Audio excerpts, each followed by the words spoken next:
Alan was then given his choice. That which nature had given him was a mistake. It was up to us to correct that mistake one way or the other. Alan had to decide whether he wanted to become a man or she wanted to become a woman.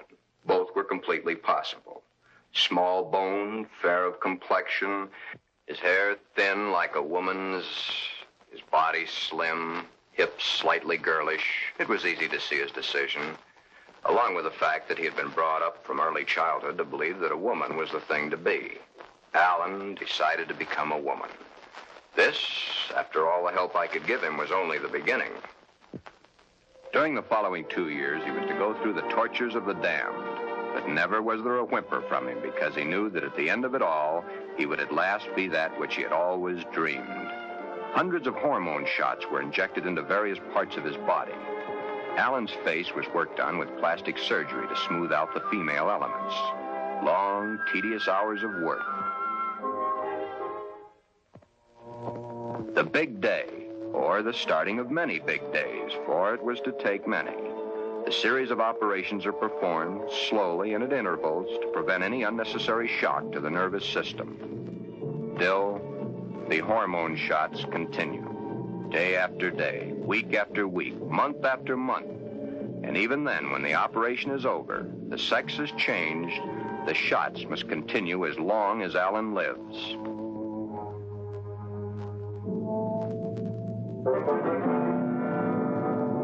First, the breasts are brought out. The body of the woman within begins to appear now.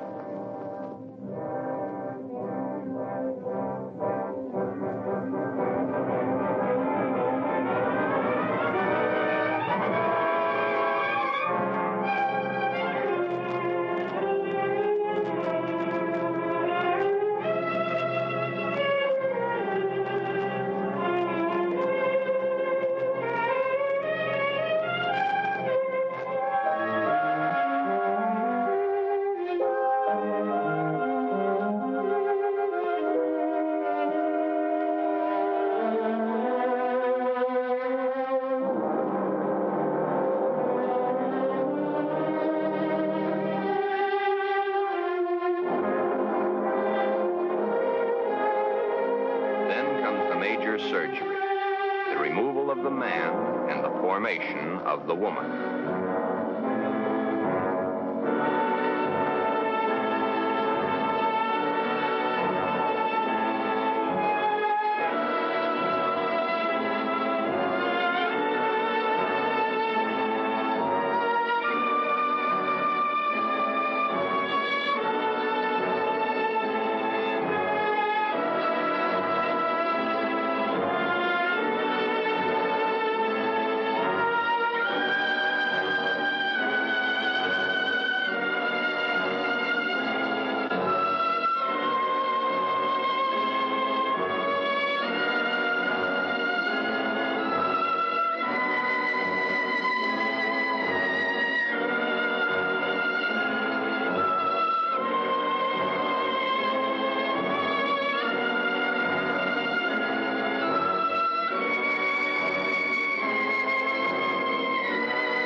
But in time, Alan is Anne, a very happy, lovely young lady that modern medicine and science has created almost as a Frankenstein monster.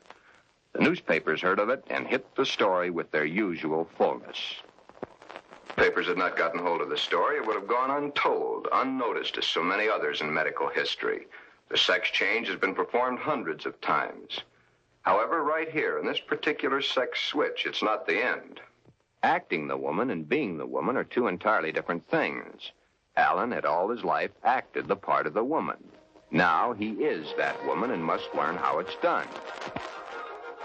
Anne must learn how to do her own hair, how to make the correct styling for her facial contours.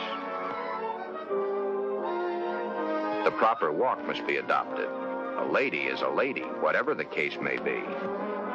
Continuing my own psychiatric treatment, it was my duty now to explain to Anne the duty of a woman in her sex life. Alan, of course, had known the man's, but he was soon to realize he knew very little about a woman's. Yet, through it all, Anne loved every minute of it. Anne was indeed meant to be a woman, and now that the sex change had been completed, Anne was a very happy woman, and a woman who was eager to learn, and now was accepted by society. A woman born at the age of 24, in a world that for 24 years she had seen as a man, but a woman who now would, and was properly instructed in how to accept, a woman's world.